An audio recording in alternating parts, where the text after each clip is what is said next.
Guys, welcome to another episode of Good Morning Meeting. This is one of the most anticipated this is one of the most anticipated episodes of the season because guys, we're going to talk to Jacob Griffith today. He's at over 640K on revenue on the year. It's June 17th. Guys, he is the number one rep in probably the industry, but for sure the number one rep at the Grit. Everyone wants to be able to have an opportunity to sit down with a guy like that, to have a window into their mind, into what's working and what's not. So, guys, let's get into it and let's give Jacob a call.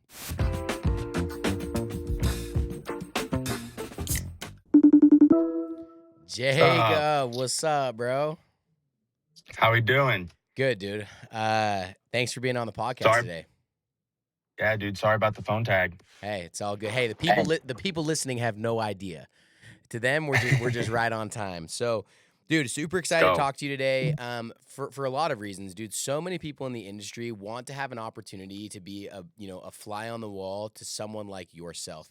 You're the number one rep at the Grit right now. You're at what in revenue? 645. Whew, it's June 17th and he's at 645K. Guys, what's been super cool to watch Jacob is he's having like back to back 60K weeks, 67K weeks, 50K weeks. So he's obviously doing something that is working at a really, really high level. So let's just dive right in, dude. Dude, you've been successful in this job before, but not like this. Like, again, you've done a Golden Door as a rookie. You've done amazing things, but dude, you are having like next level breakthroughs and crushing. I mean, what was your previous best week ever? My best week ever previously serviced was like 50. I sold like 60, and then I serviced 58K. And dude, and you're crushing that. And not only that, you're not having like one big week. You're doing it week after week after week. So, dude, let the people know what is working, dude. This is kind of what I tell my guys all the time. Like the big difference between this year and last year. I genuinely am happy first, and then results flow. And so what I mean by that is like a lot of guys, they go out and they have their 10K day, and like that's their PR day or whatever, and then they're just stoked. Where it's like, no, like every day for me is a great day. Like actually, even the days I get my teeth kicked in, and I'm happy first, and I'm still happy even after I get my teeth kicked in. And so my happiness comes first, and then results follow. A lot of people, I feel like, and even my old self, like, I was happy when I had my PR week or my PR month or whatever the case may be. But for me, I'm just always happy, and like I choose to be happy first, no matter the situation, and then like the results have just followed. And so that's been like the biggest difference for me. And then obviously like getting to work with like champs, and we have a special group out here, and so it's really really really really easy to have like so much fun when we're all out there together battling. And so that's the biggest thing. Happy first, and then results flow. A lot of people in this job are they itch or say they're gonna have their best week or whatever the case may be. They let's say they do have their PR day or PR week, then they're happy. It's like, no, that's how I used to be. I've kind of flipped that.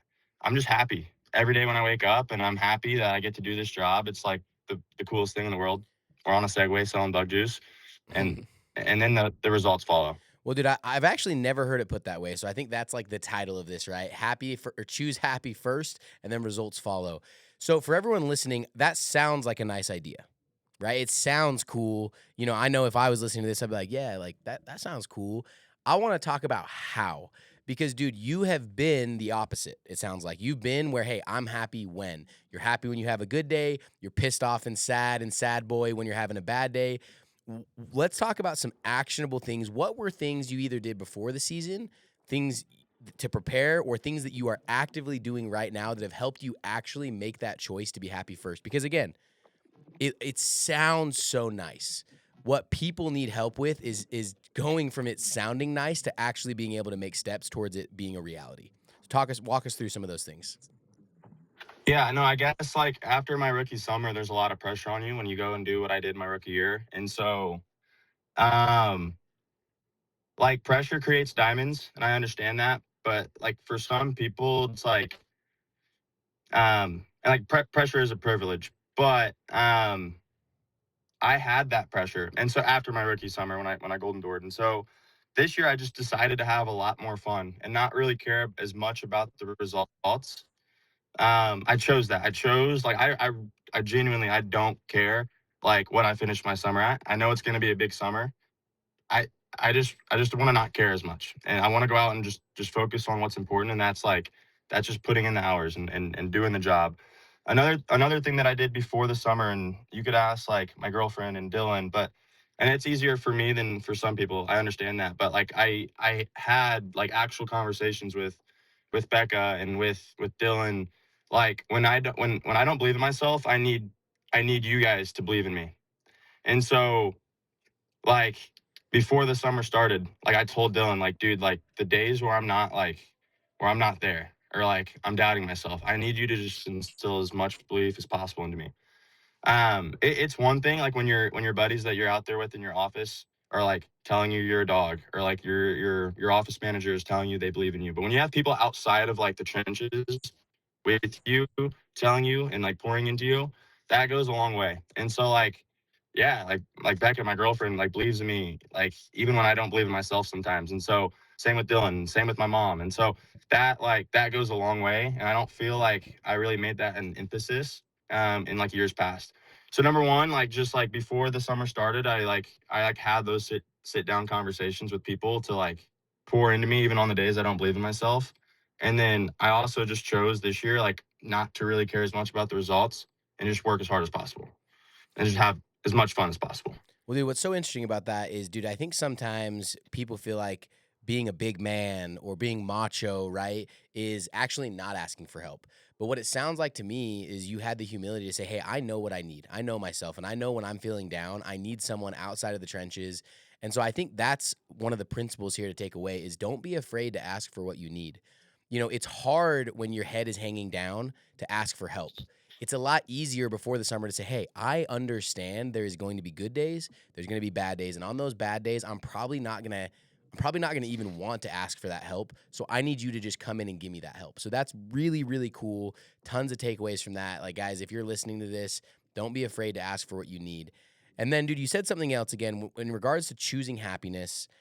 Is there anything that you do on a day-to-day basis that helps you just get in that happy mindset? Because guys, happiness is a choice. That's a fact.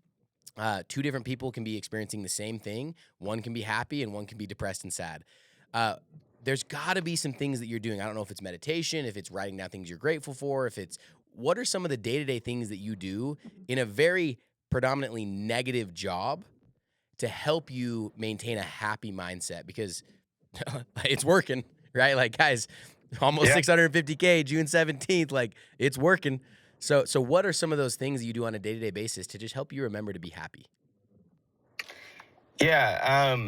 There's a few. Like one thing that's like really cool about the group I'm out here with, we like at least once a week we talk about our thankfuls with each other. And so So um, what is that really quick? you know, if What you does that mean?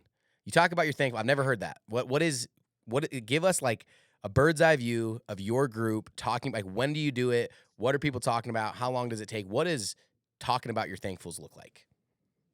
yeah, that's it's interesting. So yesterday was the first time we did it as a whole entire group together. Last night after the doors, we do 10:30 meetings every night mandatory.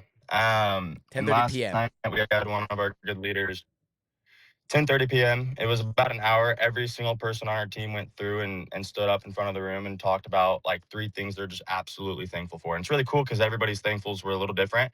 Um, and so I think it's a good reminder just to always talk about what you're thankful for and separate from the why.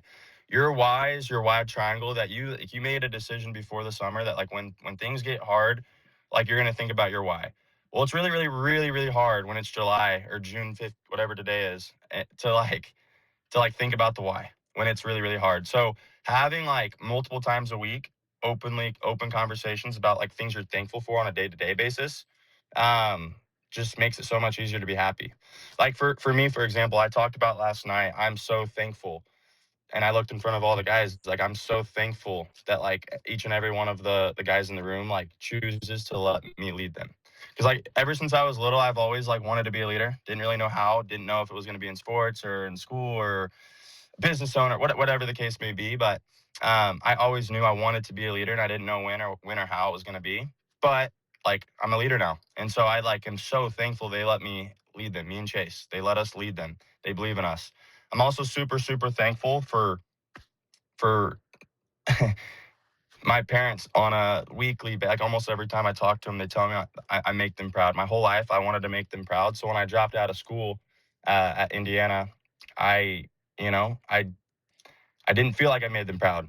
And so when I did this job, and for my mom and dad, in their heads telling themselves, "Oh, he's gonna go do door to door sales. We'll see how this works."